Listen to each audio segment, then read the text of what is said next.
Okay guys, I'm back again. Rather than starting on the steam locomotive this time, I'm going to evaluate this little Atlas 39M Burlington Northern.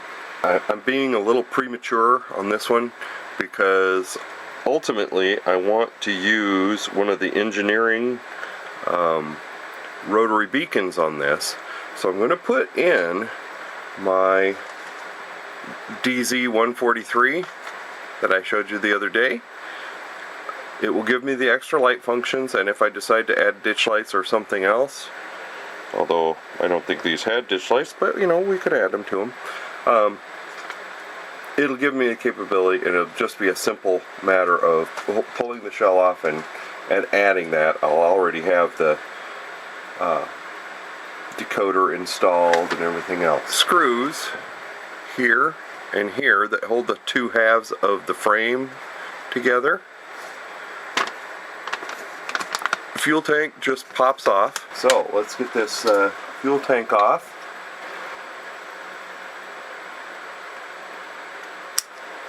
And it just clips on like that. I know that the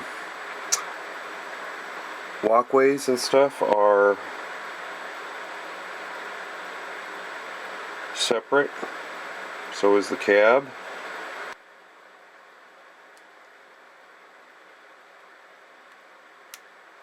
And if I pull that walkway section out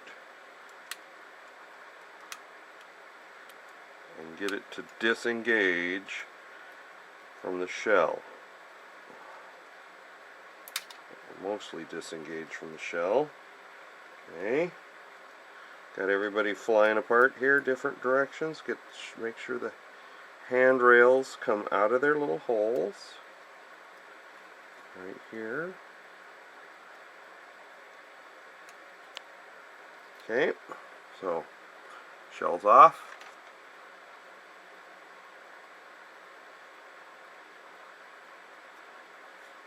Walkways are off. What we're really interested in for this is our frame. So the frame's got two nuts here and a couple screws right here, one right here, and one right here. Brass flywheels, all that sort of jazz. There's some brass pieces that run along the sides. The frame is split in half, and these are little light modules. Now, you can get a DCC decoder that will replace these light modules from Digitrax. TCS makes them. Is that they don't offer enough functions. I want those extra functions. So that means I've got to carve out some room in here. So we will pull these out. These are just a slip fit in here. This is a little light guard for the cab, so that the cab is not illuminated. Put that in there. Okay. And that just slides out like so. It's got a little resistor on it. Okay. It doesn't matter. These are the same. It doesn't matter which one goes in which end. Okay. I'll pull the two halves apart. The one half, the motor will probably try and stay in there. There's little clips on the motor, these little pieces right here that hold it to the frame, a side of the frame. Don't bend this part. Although, right now, the frame picks up power and routes it to the motor. And what we're going to have to do is isolate the motor from the frame. So what I did on the last Atlas that I did is I left the pickups for the frame just like they are. What I did was I pulled the motor out right here.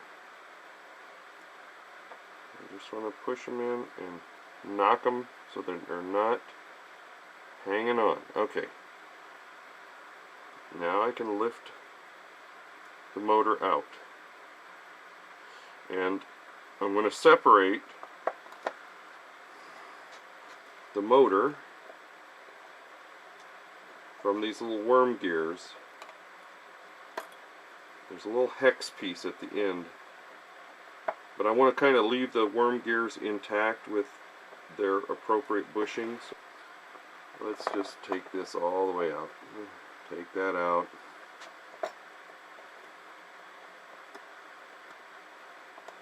Take that out. Take my little pickup out.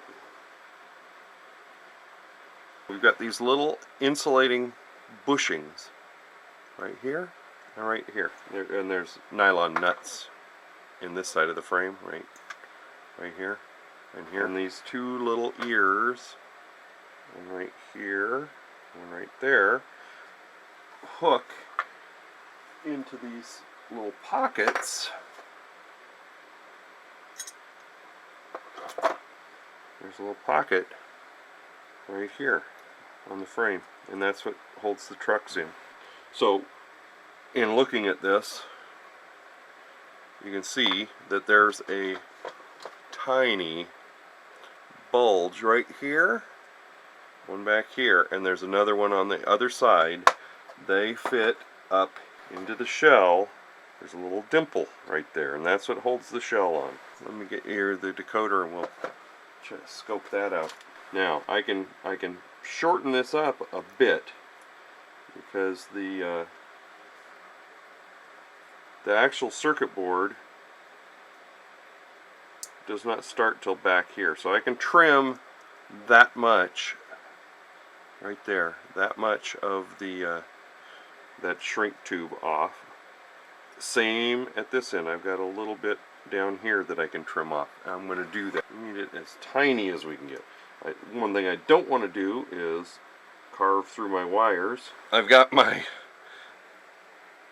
heat shrink trimmed back as much as I can, and I still have wires attached. Awesome. See, there's a pickup right here, right there, that you can see, and right here.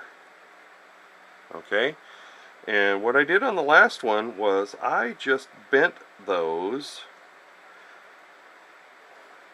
up and I soldered my decoder wires onto that. So the last time I did this, I carved away a little groove right along in here, coming right, the contact rides right there. Okay, so I just kind of came straight up and used my little Dremel and cut a notch in this side of the frame all the way down to here, so that my wire could get down to there, to the bottom side, because that's where one of them comes from if I flip it over. Okay, for the top one, it's not so bad. I would carve a little groove in this side, the opposite side frame, and I'm just going to take a Sharpie and mark out where I want that. So for this side of the frame, right in here, we're going to groove that all the way up.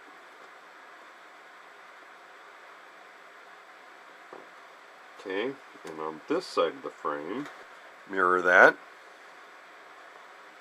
And set it in here. Figure out where I want it to be. We're going to groove right through there. It basically takes up the whole width of the frame, so I'm going to have to cut a notch in there, and I'm going to cut it from the, I'm going to leave as much as I can right there by the number boards, where the, not the number boards, where the little lights hook up, so I can still put the lights back in, because I don't want to make new light board things. I mean, I could eliminate that whole thing, but I'm just going to cut all the way across there and mark out here. I'm going to have to cut pretty close back here to the little pocket. Okay, and I'm also going to carve away right here along this edge. Even though this is in the frame like this, I'm going to mount it in the frame, but I'm going to cut the trace right here and right here, and I need room to be able to run wires back and forth. A couple different ways you can do that. You can use Dremel with a grinder, a wheel. You can use a razor saw. You can file it. So I have a file. I have a little razor saw. Okay. And I have a Dremel. I'm going to try the Dremel first. It makes a lot of mess, but it's definitely quick. Wear some gloves, wear some eye protection, take your time, don't get in a hurry. Oh, I forgot to mention, we've got to mark how deep we're going with this. So we're going to notch away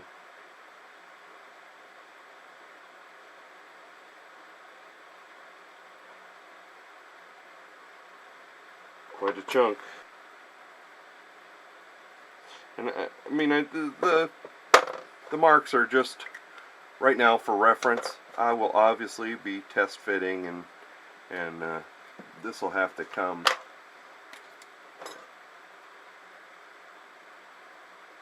slightly like that.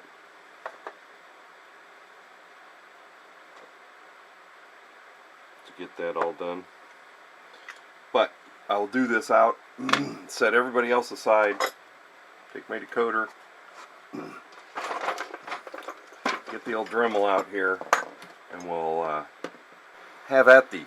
And I have a couple little burrs. I have a little ball burr right here, and I have a little spiral burr.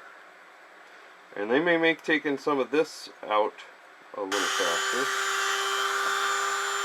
If I want to get down in here.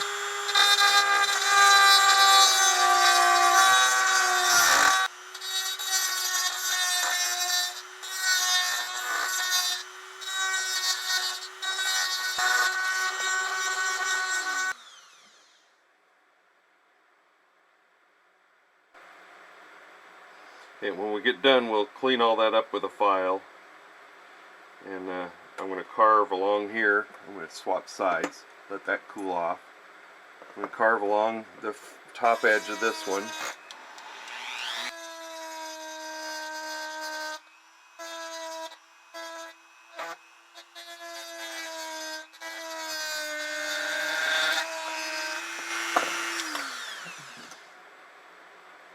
Okay, we'll smooth all that up with a file. I don't want to eliminate my little ear here where my lights pads go on. So I'm going to make this one a little bigger, deeper, wider. Okay, I'm going to get a little block of wood because I'm fighting myself getting at that angle here. We're on the other side of the frame. Got my little block so I can get up, get at a good angle here.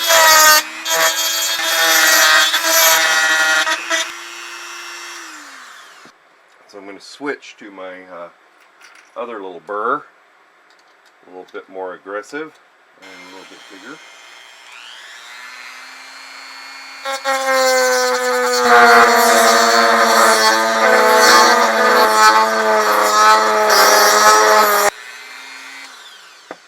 Set that one aside.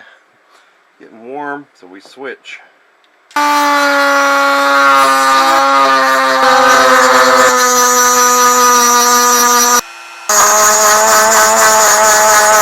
Take it off it gradually.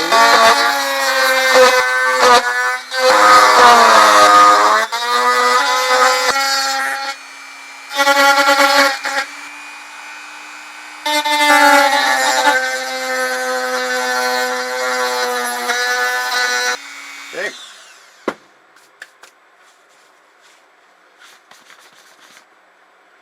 Let's get this place cleaned up, and I'll detail these things up.